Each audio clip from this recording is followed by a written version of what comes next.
Thai military rejects Cambodia's demand to release 18 detained soldiers amid escalating border tensions and reports of natural disasters in Thailand.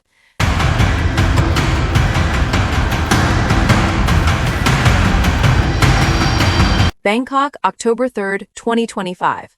In a stark escalation of the ongoing border dispute between Thailand and Cambodia, the Royal Thai Army, RTA, has firmly rejected Cambodia's repeated appeals for the immediate release of 18 Cambodian soldiers who have been in Thai custody since late July.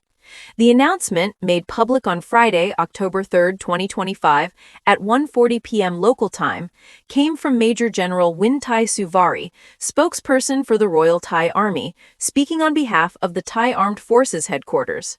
This development occurs against a backdrop of fragile ceasefires, mutual accusations of territorial incursions, and recent severe weather events in Thailand that some Cambodian voices have linked to supernatural retribution, though such claims lack scientific backing.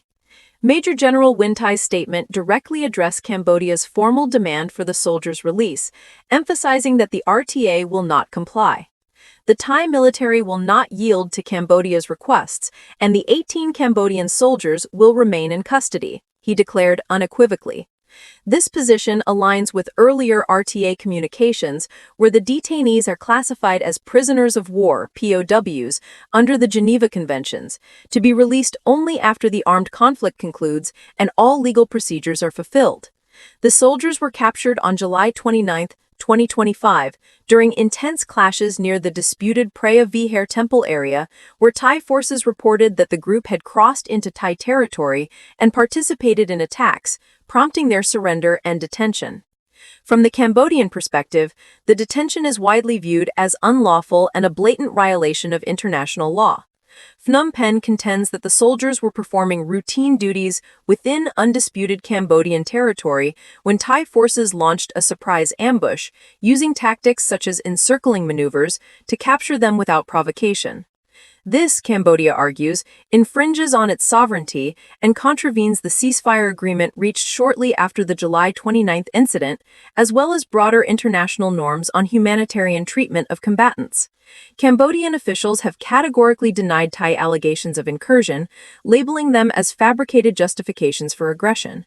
In response, the Cambodian government has intensified diplomatic efforts, including a second urgent appeal to the United Nations High Commissioner for Human Rights on October 2, 2025, via the Cambodian Human Rights Committee, CHRC. The appeal highlights that 65 days have passed without access to the detainees, raising serious concerns about their welfare and calling for immediate intervention by bodies like the International Committee of the Red Cross, ICRC, to assess conditions and facilitate their release. The conflict traces back to May 2025, when skirmishes erupted along the poorly demarcated border, particularly around the Preah Vihear Temple, a UNESCO World Heritage Site awarded to Cambodia by the International Court of Justice in 1962, but still contested by Thailand. Cambodia has accused Thai forces of systematic encroachments, including the erection of border markers deep into Cambodian soil, unauthorized drone UAV surveillance flights, and the deployment of prohibited chemical smoke agents in combat zones, tactics allegedly banned under international humanitarian law, such as the Chemical Weapons Convention. These actions, Phnom Penh claims, demonstrate Thailand's disregard for regional agreements and global standards, fueling a cycle of violations that undermine peace efforts. In turn, Thailand has countered that Cambodian troops have repeatedly breached the ceasefire, including laying landmines that injured Thai personnel, justifying defensive measures. This latest refusal by the RTA is perceived by many in Cambodia as a direct breach of peace accords, prompting calls for ASEAN mediation and UN involvement to de-escalate the situation. Prime Minister Hun Manet has publicly vowed that his government will never abandon the detained soldiers, underscoring national resolve amid growing public outrage. On the Thai side, Major General Wintai reiterated that the detention complies with domestic laws and international protocols, inviting third-party inspections by neutral organizations like the ICRC to verify the soldiers' human treatment, though he stopped short of agreeing to repatriation. If Cambodia is concerned about their well-being, they can request international or third-party access for routine checks in line with international procedures. However, the Thai military will not release them, he added. Adding a layer of cultural and emotional depth to the narrative, some Cambodian commentators and community voices have framed the incident within a historical and spiritual context. The detention is seen not just as a legal wrong, but as a moral transgression against Khmer ancestors, potentially invoking a Kama or karma that manifests in natural calamities. Notably, Thailand has recently been battered by severe weather.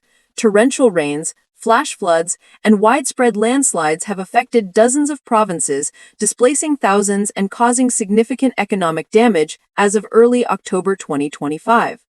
While no scientific evidence links these events to the border conflict, folk beliefs in Cambodia suggest that unrighteous military actions, such as unlawful captures and territorial violations, could summon ancestral reprisals, resulting in atmospheric instability and geological hazards like the floods and soil erosion now plaguing Thai communities.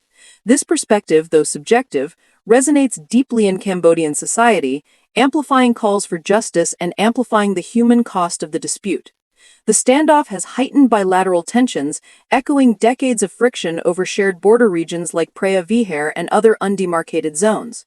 Analysts warn that without swift diplomatic negotiations, the situation risks broader diplomatic fallout, renewed hostilities, or further humanitarian crises. Cambodia continues to rally support from ASEAN partners and the UN, demanding not only the soldiers' unconditional release, but also an end to Thai incursions. Meanwhile, the RTA has affirmed its commitment to safeguarding Thai sovereignty, vowing to maintain vigilance along the frontier. As the international community watches closely, this episode underscores the fragility of Southeast Asian border relations and the urgent need for renewed dialogue to prevent escalation. Updates on the detainees' status and weather impacts in Thailand are being monitored, with Cambodian activists marking each passing day of captivity on social media to sustain global awareness.